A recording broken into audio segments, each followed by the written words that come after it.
The October morning mist clung to the valleys of Pike County, Kentucky, like a shroud woven from the breath of the mountains themselves. Dr. Margaret Holloway adjusted her wire-rimmed glasses as she stepped out of her weathered Ford truck, the gravel crunching beneath her boots announcing her arrival at the Cumberland Heritage Archive. At 53, she had spent the better part of 3 decades cataloging the forgotten stories of Appalachia, tracing the threads of coal mining families, logging operations, and the small religious communities that had once dotted these isolated ridges. The archive building stood modest and unassuming, a converted schoolhouse with creaking floorboards and the perpetual scent of old paper and wood polish. Margaret had always found comfort in this place, where history breathed quietly through yellowed photographs, brittle letters, and leather-bound ledgers that chronicled lives lived far from the glare of the modern world. Her current project involved digitizing a collection recently donated by the estate of Reverend Thomas Pritchard, whose family had served as ministers in eastern Kentucky for 5 generations. The boxes contained typical items: sermon notes, correspondence with parishioners, financial records of church maintenance, and photographs dating back to the early 1900s. Margaret approached this work with the same methodical care she applied to every assignment, believing that even the most mundane document could reveal something profound about the people who came before. She had learned long ago that history was not found in the dramatic moments alone, but in the accumulation of ordinary days, the small decisions, the handwritten notes in margins, the faces staring back from faded photographs with expressions that held secrets the camera could never fully capture. That particular morning, she was examining a series of photographs taken at the Blackburn Creek Missionary Baptist Church, a small wooden structure that had served the community from 1897 until its abandonment in 1952. The building had long since collapsed, reclaimed by the forest, but these images preserved its memory with remarkable clarity. One photograph in particular caught her attention, a wide interior shot taken in 1910, showing rows of simple wooden pews, a modest pulpit, and walls adorned with hand-stitched biblical verses. The composition was careful, the lighting surprisingly good for the era, and Margaret could make out individual faces in the congregation, their Sunday best worn with evident pride, despite the hardscrabble poverty that defined life in these mountains during that period. She placed the photograph under her magnifying lamp, a habit formed from years of searching for details invisible to the naked eye. The lamp cast a bright circle of illumination across the image, and Margaret began her usual inspection, noting the architecture, the clothing styles, the demographic composition of the congregation. It was then that she noticed something unusual on the back pew, farthest from the camera but still visible in the frame. The wood appeared to have markings, not the natural grain pattern, but something deliberately carved into the surface. Margaret increased the magnification and leaned closer, her breath catching slightly as the shapes resolved into letters, crude but intentional, etched deeply enough to be visible even in this decades-old photograph. The words were difficult to read at first, partially obscured by the angle and the limitations of early 20th century photography, but Margaret could make out enough to feel a cold unease settle in her chest. The carvings were not hymn references or biblical passages, not the initials of young lovers or the idle scratchings of bored children during lengthy sermons. These words carried a different weight, a darkness that seemed to reach across more than a century to whisper something terrible into the present moment. Margaret straightened in her chair, removed her glasses to rub her eyes, then looked again, hoping she had misread the inscription. But the words remained unchanged and undeniable, carved into that back pew like a confession waiting generations to be discovered. Margaret spent the remainder of that day attempting to enhance the image using every tool at her disposal. She scanned the photograph at the highest resolution the archive equipment allowed, then imported it into photo editing software that could adjust contrast, sharpen edges, and isolate specific areas of the frame. With each refinement, the carved words became more legible, and what emerged from the grain of that century-old pew sent a chill through her that had nothing to do with the October cold seeping through the archive's drafty windows. The inscription read, "They will silence her before spring." Below that, in slightly smaller letters, "She knows what happened to the children." And finally, carved with what must have been desperate urgency. "Help us if you can read this." The implications were staggering. Someone had carved a plea for help into a church pew, a message hidden in plain sight, yet invisible to anyone not examining the space with deliberate attention. Margaret pulled the donor records and found that the photograph had come from a family album belonging to Edwin Pritchard, a traveling photographer who had documented churches throughout eastern Kentucky between 1900 and 1920. His notes, preserved in a separate ledger, indicated he had taken this particular photograph on November 6, 1910, commissioned by the church board to create a commemorative image for their 15th anniversary. The notes were brief and professional, mentioning nothing unusual about the day or the church itself. Margaret knew she needed additional context, so she turned to the other documents in the Pritchard collection. Among the papers, she found a small leather journal that had belonged to Edwin's wife, Catherine Pritchard, who occasionally accompanied him on his photographic expeditions. Catherine's entries were sporadic and often concerned domestic matters, but Margaret discovered a passage dated November 7, 1910, the day after the Blackburn Creek photograph was taken. Catherine wrote of an unsettling visit to the church, describing the congregation as polite but strangely tense, and mentioning that several women had seemed anxious to speak with her privately, but were prevented from doing so by the constant presence of church elders. Catherine noted one woman in particular, younger than the others, who had gripped her hand with unexpected force during their goodbye, and whispered something too quickly for Catherine to fully comprehend. Margaret cross-referenced the church records and found a membership roster from 1910. The Blackburn Creek congregation numbered 47 regular attendees, including 12 families and several unmarried individuals who lived in boarding arrangements throughout the surrounding hollows. She began searching for any additional documentation about this community: marriage records, birth certificates, death notices, anything that might illuminate what had been happening in that small church during the autumn of 1910. The Pike County Courthouse records, partially digitized in recent years, revealed a troubling pattern. Between 1900 and 1912, 8 children from families associated with Blackburn Creek Missionary Baptist Church had died under circumstances labeled as accidents or natural causes: drownings in the creek, falls from cliffs, sudden fevers that took them within days. The mortality rate was not unusual for rural Appalachia during that era, where medical care was scarce and daily life carried constant dangers. But something about the clustering of these deaths around that particular church community troubled Margaret deeply. She printed out the death certificates and spread them across her desk, studying the dates and causes, looking for connections. Most of the children had been between 8 and 14 years old. Most had died during months when the church held revival meetings, intensive weeks of prayer and preaching that drew visitors from neighboring communities.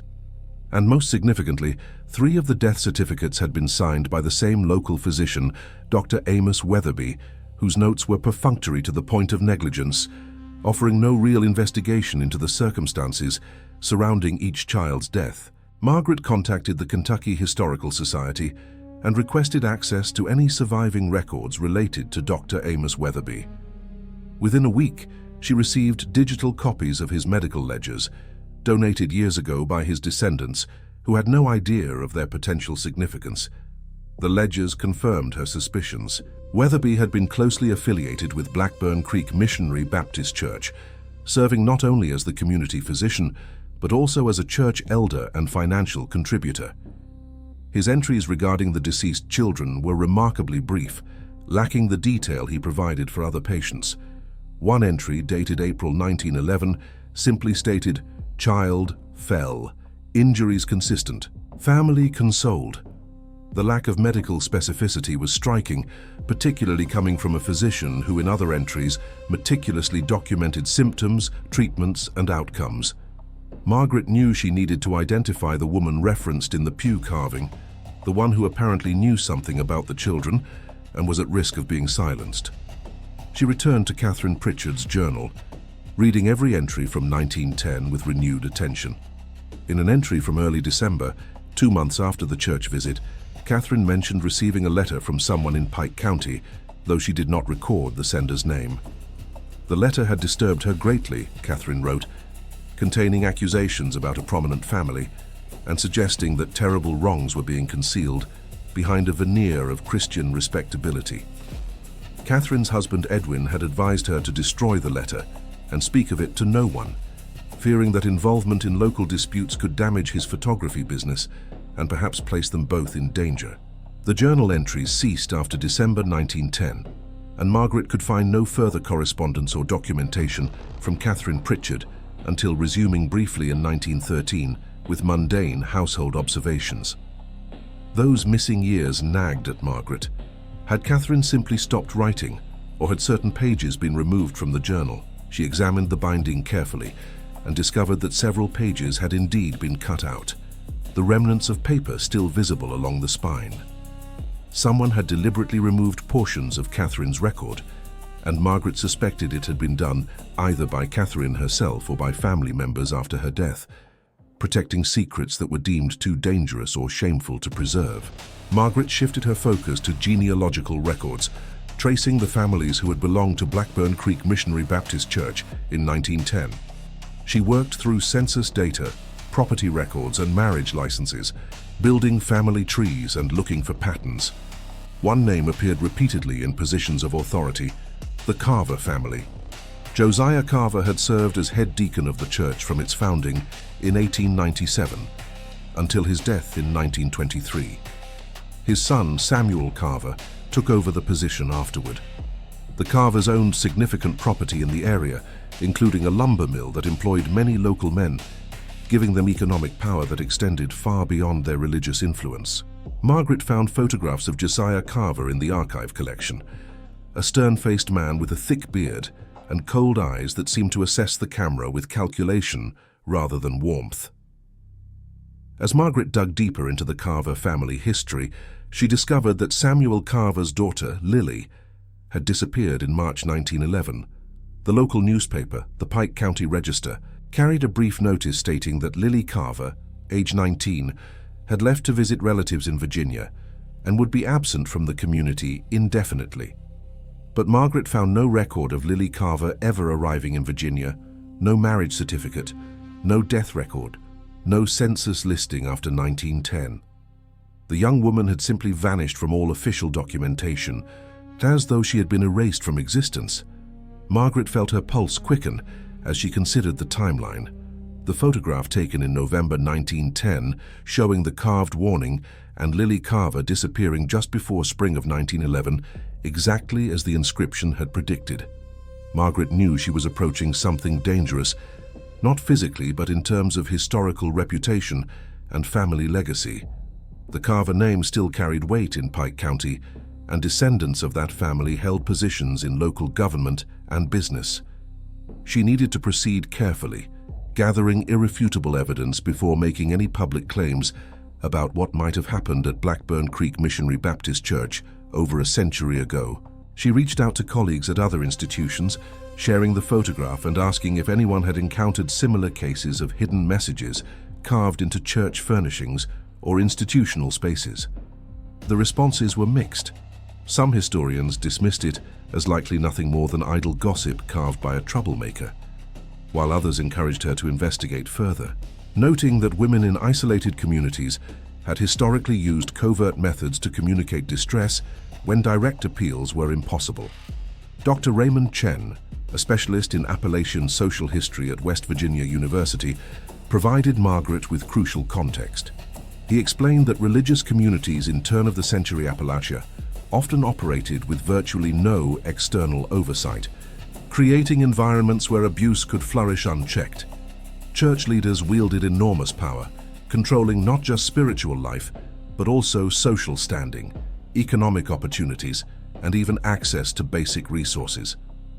Women and children in these communities had few avenues for seeking help if authority figures were themselves the source of harm. Chen mentioned several documented cases from the period where abuses had eventually come to light, usually only after someone died under circumstances too suspicious to ignore, or after a community member managed to get word to outside authorities. Encouraged by Chen's insights, Margaret decided to search for living descendants of the Blackburn Creek congregation, who might possess family stories or documents not yet in public archives. She placed advertisements in local newspapers and on historical society websites, carefully wording her inquiries to avoid alarming anyone or revealing too much about her specific focus. Within 2 weeks, she received an email from a woman named Patricia Simmons, age 78, whose grandmother had attended Blackburn Creek Missionary Baptist Church as a young girl.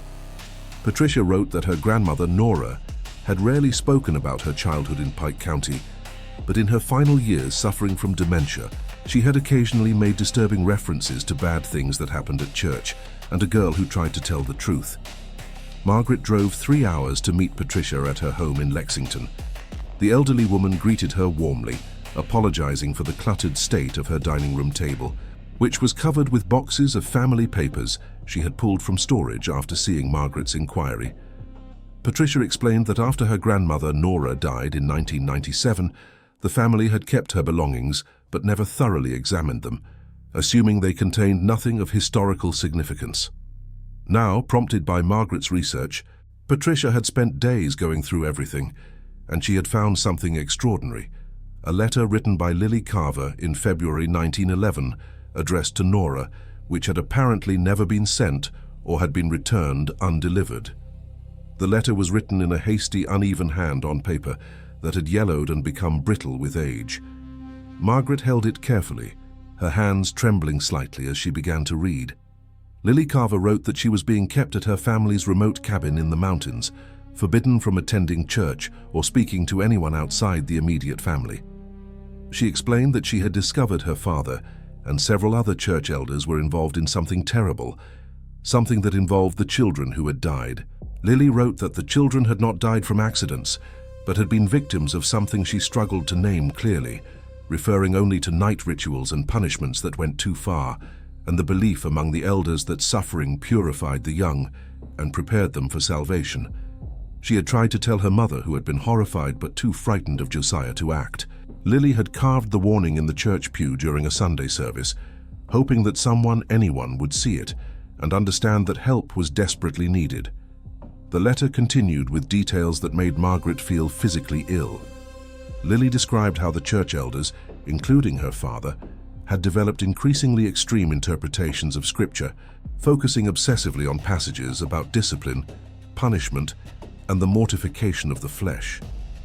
They had begun conducting secret meetings in the church basement after regular services, sessions they called cleansing ceremonies, where children deemed spiritually wayward were subjected to harsh physical punishments meant to drive out sin. The practices had escalated over time, and at least 8 children had died from injuries sustained during these ceremonies or from complications afterward. The deaths had been covered up, attributed to accidents, and the community had been too isolated and too completely under the control of these men to question the official explanations. Lily wrote that she had finally confronted her father directly after witnessing the death of a 12-year-old boy named Thomas Hensley in October 1910. She had seen the boy's injuries before Dr. Weatherby was called, seen evidence that could not possibly be explained by a fall from a horse, as would later be claimed. When she threatened to write to authorities in the county seat, her father had confined her to the family home, and she had overheard him telling other elders that she would need to be dealt with permanently if she could not be made to understand the necessity of silence. The letter ended abruptly, with Lily writing that she would try to get the letter to Nora through a sympathetic hired hand who occasionally delivered supplies to the cabin, and begging Nora to take it to the sheriff or anyone who might have the authority and courage to investigate. Patricia Simmons explained that her grandmother Nora had indeed received the letter, brought to her by a man whose name she never revealed.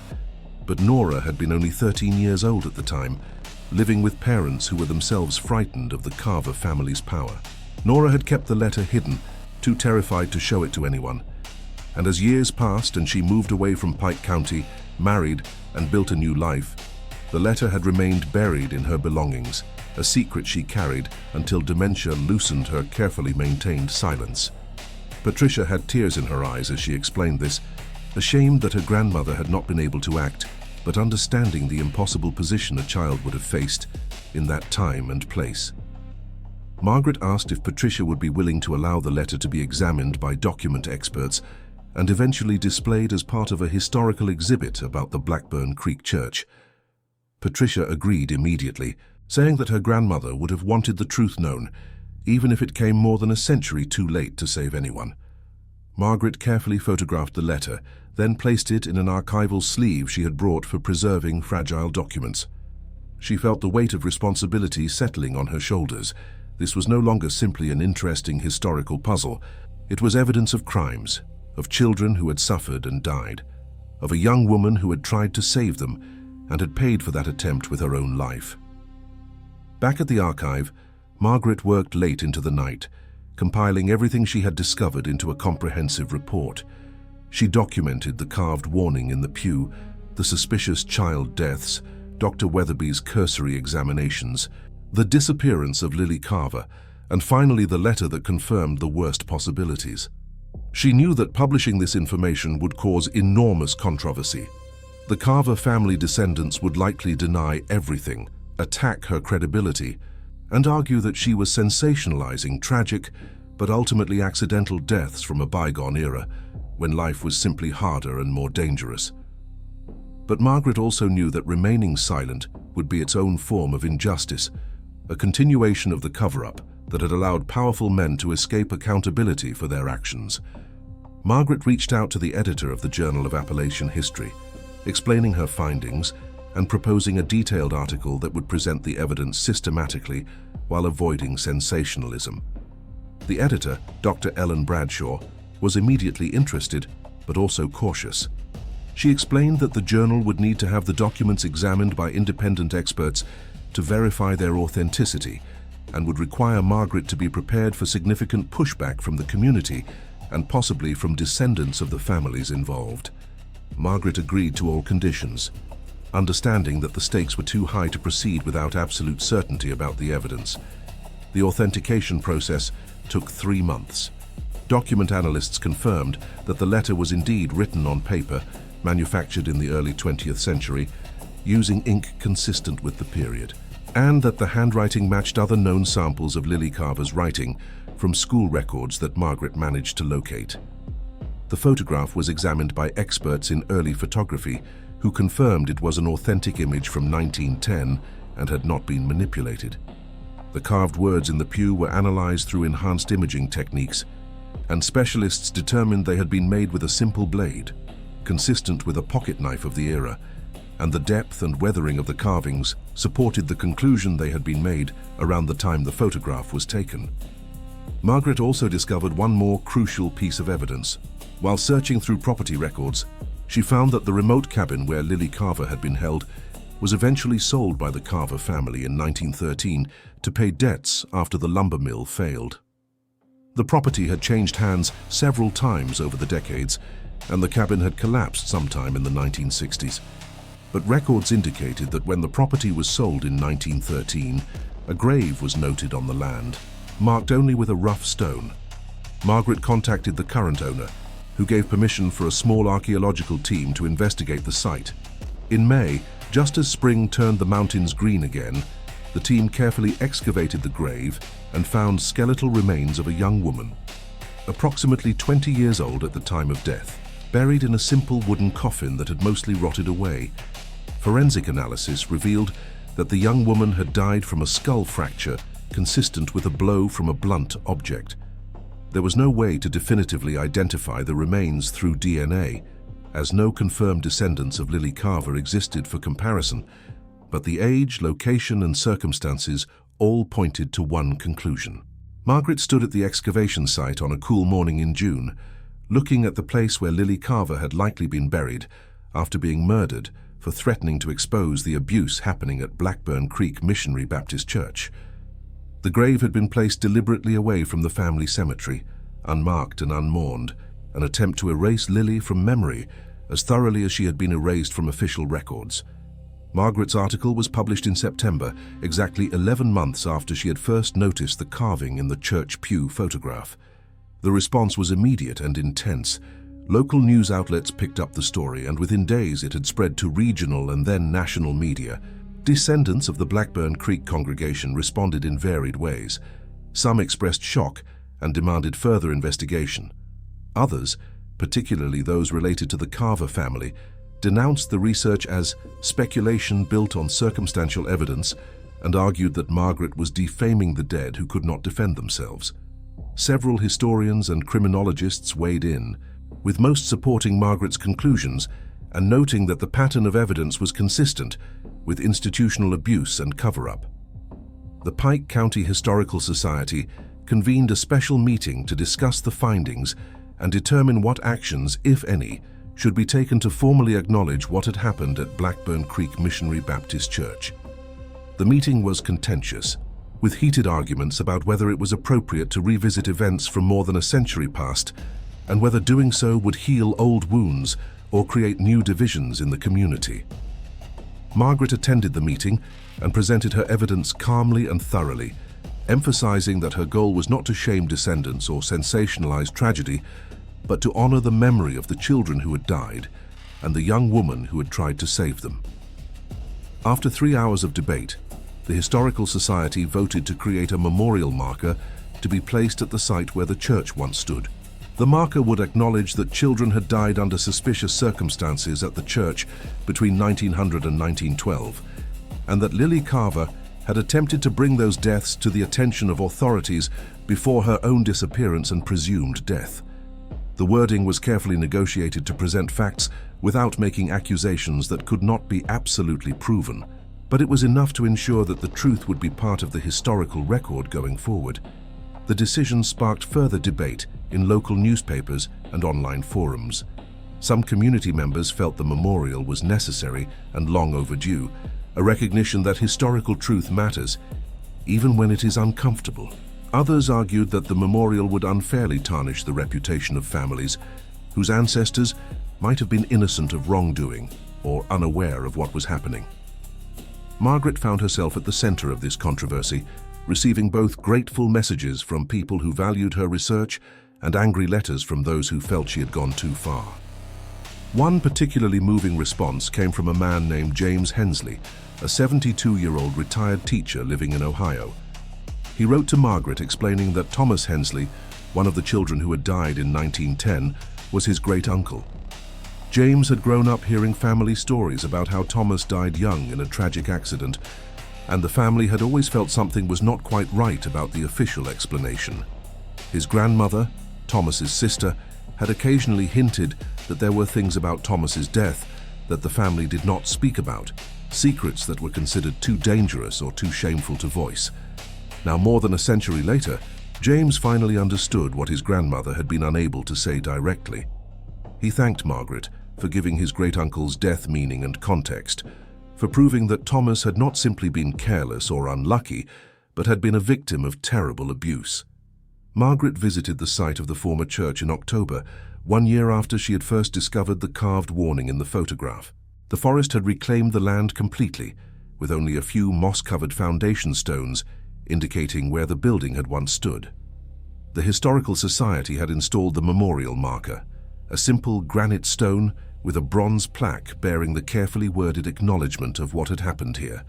Margaret stood before the marker for a long time, thinking about Lily Carver and the children who had suffered, about the courage it took to carve a warning into a church pew, knowing that discovery might mean death, and about how many other hidden messages from the past might still be waiting to be found and understood.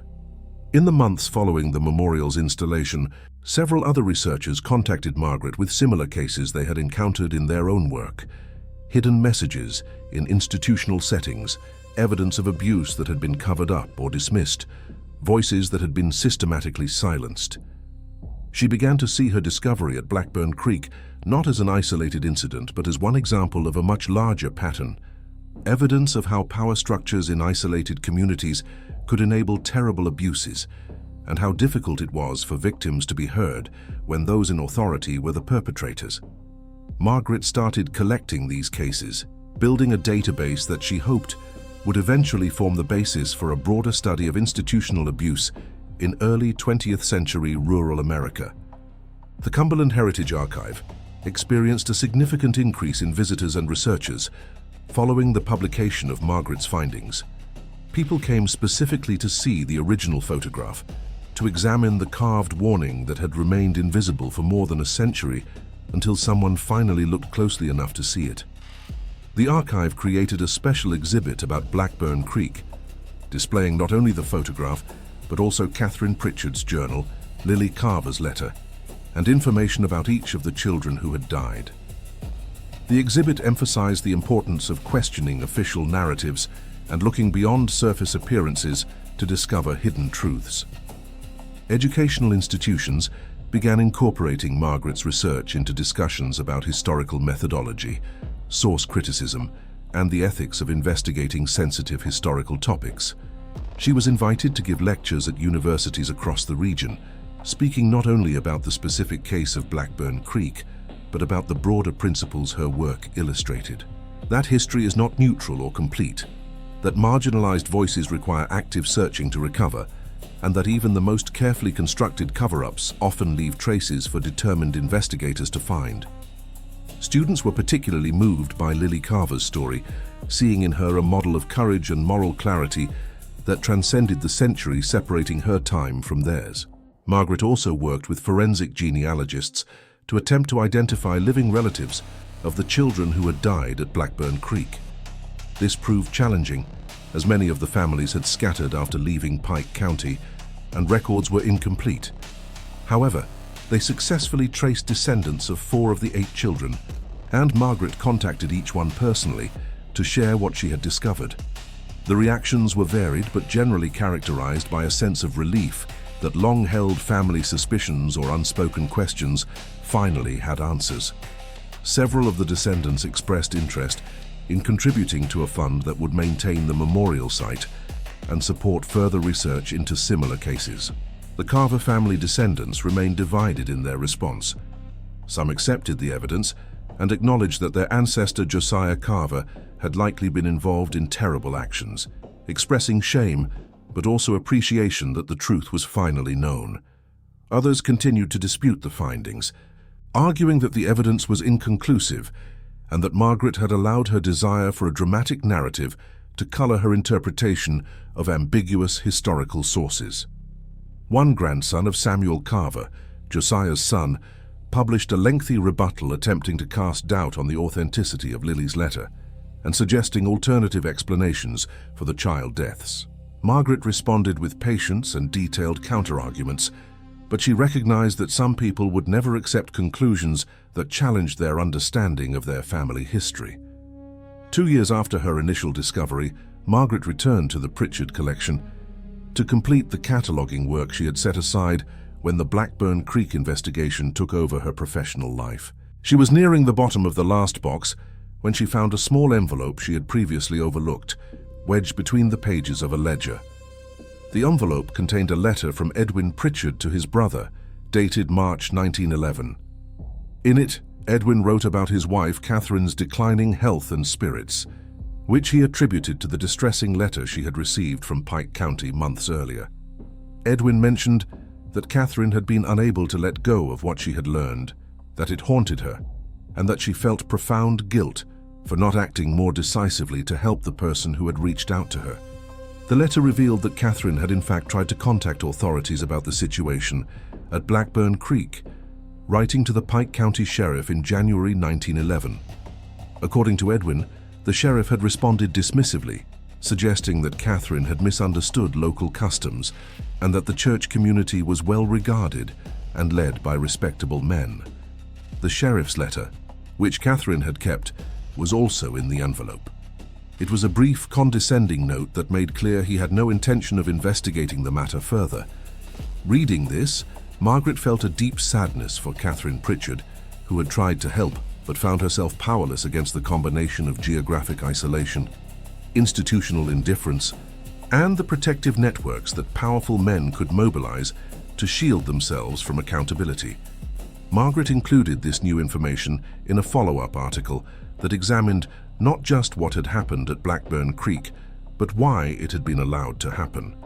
She analyzed the systemic failures that enabled abuse, the isolation of rural communities, the concentration of power in the hands of a few individuals, the absence of external oversight, the willingness of institutions to prioritize reputation over justice, and the vulnerability of women and children who had no real recourse when those meant to protect them were the source of harm. The article argued that while the specific circumstances of Blackburn Creek were historical, the patterns it illustrated remained relevant to contemporary discussions about institutional abuse and the importance of creating systems that empower victims to come forward and ensure their claims are taken seriously. The article prompted discussions in religious institutions about accountability and transparency, with several denominations using the Blackburn Creek case as an example in training programs for clergy and lay leaders about recognizing and responding to abuse. Some churches in Appalachia held special services acknowledging historical failures and committing to creating safer environments for the vulnerable. These responses gave Margaret hope that her work had served a purpose beyond simply uncovering historical facts, that it might contribute in some small way to preventing similar abuses in the present and future. Margaret also established a small research grant through the Cumberland Heritage Archive, funding other historians who wanted to investigate hidden or suppressed narratives from Appalachian history. The grant was named in honor of Lily Carver, and its first recipients included projects examining labor abuses in early coal mining operations, the experiences of women in isolated mountain communities, and the treatment of children in orphanages and reform schools. Margaret hoped that by supporting this work, she could help ensure that more silenced voices would be recovered and more hidden truths would be brought to light, creating a more complete and honest historical record. On a cold November morning, 5 years after she first noticed the carving in the church pew photograph, Margaret returned once more to the memorial site at Blackburn Creek. The forest was bare, the trees skeletal against a grey sky, and a light snow had begun to fall, dusting the memorial marker with white. She was not alone this time. Patricia Simmons had come from Lexington, bringing with her 3 other descendants of the original congregation, including James Hensley. They stood together in silence for several minutes, each lost in their own thoughts about the people commemorated here and the long journey to this moment of recognition. James Hensley stepped forward and placed a small wreath at the base of the memorial, a gesture repeated by the others. Margaret watched as these descendants of both victims and bystanders came together to honor those who had suffered and died, acknowledging a painful truth that their ancestors had been unable or unwilling to confront. The memorial service, informal and brief, included readings of the names of each child who had died, followed by a recognition of Lily Carver's courage and sacrifice. Patricia read excerpts from her grandmother's diary entries from later in life, passages where Nora expressed regret for her childhood silence and hoped that someday the truth would be known and the victims would be remembered. After the service, the group walked together through the woods, following what had once been the path from the church to the main road. Margaret explained to them what she had learned about the physical layout of the site, pointing out where evidence suggested various structures had stood. They found remnants of the old path, worn stone steps that led down to Blackburn Creek itself, where some of the children's deaths had supposedly occurred. Standing by the water, listening to it rush over rocks unchanged since 1910, Margaret reflected on how places hold memory in ways that transcend official records and how important it is to listen to what those places are trying to tell us. In the years that followed, the Blackburn Creek case became a touchstone in discussions about historical memory, institutional accountability, and the recovery of marginalized voices. Margaret's methodology, her careful accumulation of evidence from multiple sources, her willingness to pursue uncomfortable truths despite potential controversy, was taught in graduate programs as a model for rigorous and ethical historical research. The carved warning in the church pew, that desperate message scratched into wood by a young woman who knew she was in danger, became an emblem of the hidden testimonies that exist throughout the historical record, waiting for someone patient and careful enough to find them. Margaret continued her work at the Cumberland Heritage Archive, approaching each box of donated materials with the same careful attention she had brought to the Pritchard collection.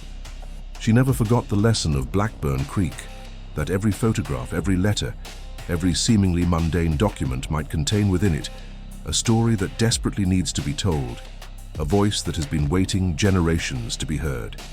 She taught herself to look more closely, to question official narratives, to seek out the marginalized and the silenced, to understand that history is not simply what happened, but what we choose to remember and how we choose to remember it. The back pew of that long-vanished church, with its carved plea for help, reminded her that the past is never truly past, that injustices unacknowledged continue to echo through time, and that the work of uncovering truth and honoring the dead is never complete but always necessary.